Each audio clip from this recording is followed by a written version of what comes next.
Hello, my dear students. Welcome to our channel, the Bio Classes. Today is our most interesting topic, digestion of food.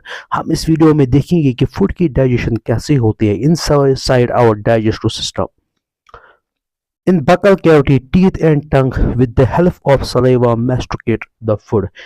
जो हमारी buccal cavity है inside our mouth, वहाँ पर जो buccal cavity है उसमें क्या होता है, जब हम खाना अंदर लेते हैं वहाँ पर फूड की ब्रेक डाउन होती है, मैस्टिकेशन ऑफ फूड होती है, ठीक है, with the help of saliva, teeth and tongue.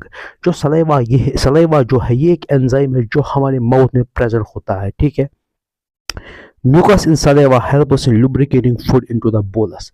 जो सलाइवा है, ठीक है, जो फ्लूइड हमारे माउथ में प्रेजेंट होता है, ठीक है, इसमें म्यूकस प्रेजेंट होता है जो कि फूड को लुब्रिकेशन में हेल्प करता है, ठीक है. ये इसको एक बोलस बनाता है इस तरीके से, ठीक है, एक बाल की तरह बनाता है, ठीक है, और इसको लुब्रिकेट करता है, ठीक है, ताकि इसकी स्वॉलिंग अच्छी तरीके से हो. Bolus is conveyed into pharynx and the esophagus by deglutition. इसके बाद क्या होता है, जब फूड की मैस्टिकेशन होती है इन आवर माउथ, उसके बाद जो फूड है वो इसोफेगस में चला जाता है, ठीक है, उसको कहते हैं डिग्लूटेशन. कि जब फूड इसोफेगस में चला जाता है उस प्रोसेस को कहते हैं डिग्लूटेशन. The bolus then enters into stomach by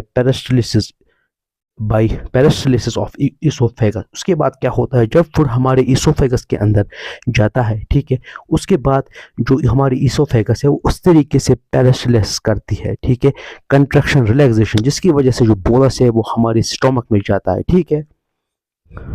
mucosa of stomach has gastric glands. जो हमारा स्टोमक है, ठीक है, जिसको हम म्यादा कहते हैं, उसमें जो म्यूकस लेयर होती है, ठीक है, उसमें प्रेजेंट होते हैं गैस्ट्रिक ग्लैंड्स जो कि सिक्रेट करते हैं एंजाइम्स. गैस्ट्रिक ग्लैंड्स है, इसमें तीन तरह के सेल्स प्रेजेंट होते हैं, ठीक है. म्यूकस नेक सेल सिक्रेट म्यूकस. इसमें पहली सेल आती है जिसको कहते हैं म्यूकस नेक सेल, जो कि म्यूकस को सिक्रेट करती है, ठीक है. हमारी म्यूकोजा लेयर जो इंटेस्टाइन में होती है उसमें गैस्ट्रिक ग्लैंड्स प्रेजेंट होते हैं, और जो गैस्ट्रिक ग्लैंड्स है इसमें तीन तरह के सेल्स प्रेजेंट होते हैं. जो पहली सेल आती है वो है म्यूकस नेक सेल, जो कि म्यूकस को सिक्रेट करती है. पेप्टिक और chief cell secrete proenzyme called pepsinogen. जो पेप्टिक या हम कहेंगे चीफ सेल, जो कि एक एंजाइम रिलीज करती है जिसको कहते हैं, जो कि एक प्रोएंजाइम है जिसको जिसको कहा जाता है pepsinogen.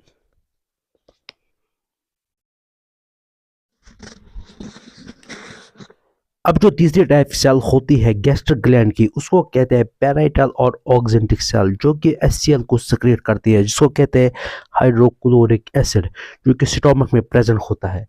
And intrinsic factor essential for absorption of vitamin B12. यहाँ पर स्टोमक में क्या होता है, और यहाँ पर जो ये ऑक्जेंटिक सेल है ये HCl को रिलीज करती है, ठीक है, जो कि एक एसिडिक सब्सटेंस है, और यहाँ पर ये इंट्रिंसिक फैक्टर को रिलीज करती है जो कि विटामिन B12 को एब्जॉर्प्शन में हेल्प करता है, ठीक है.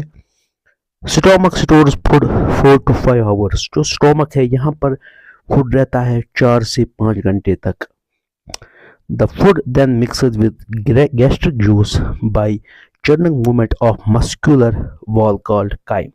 जो यहाँ पर गैस्ट्रिक ग्लैंड ने गैस्ट्रिक जूस सिक्रेट किया, ठीक है, उसके बाद क्या होता है, फूड उसी के साथ मिक्स होता है, और जो वहाँ पर मसल की लेयर होती है हमारे स्टोमक में, ठीक है, वो उसकी चर्निंग मूवमेंट करवाती है, ठीक है, इस तरीके से, ठीक है, चर्निंग मूवमेंट होती है जिससे कि फूड अच्छी तरीके से मिक्स होता है विद द एंजाइम. उसको फिर उस फूड को कहा जाता है काइम. ओके. जो अभी गैस्ट्रिक ग्लैंड ने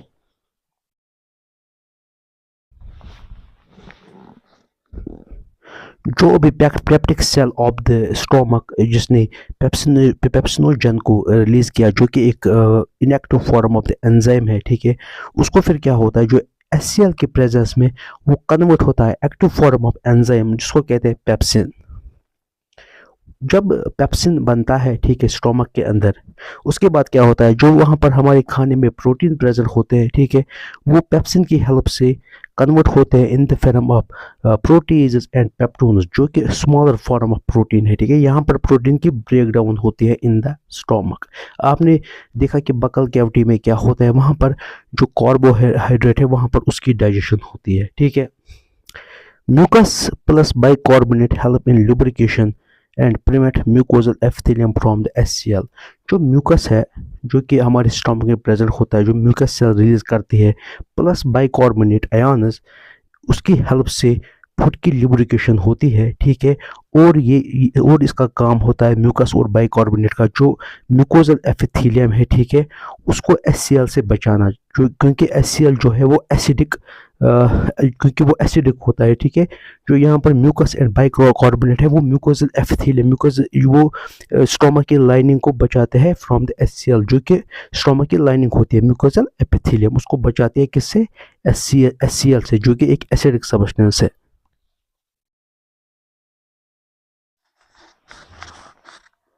एचसीएल जो कि एक एसिडिक सब्सटेंस है जो गैस्ट्रिक ग्लैंड रिलीज करता है। ठीक है, उसका जो पीएच है वो होता है 1.8, जो कि ऑप्टिमल होता है for the activity of the pepsin. ठीक है, जो कि एंजाइम है पेप्सिन, उसकी एक्टिविटी के लिए जो एचसीएल है उसका जो पीएच है 1.8, उस पीएच में जो पेप्सिन है वो अच्छा काम करता है। रेनिन एक प्रोटीन डाइजेस्टिंग एंजाइम है जो कि इन्फेंट्स में प्रेजेंट होता है, जो कि बच्चों में प्रेजेंट होता है।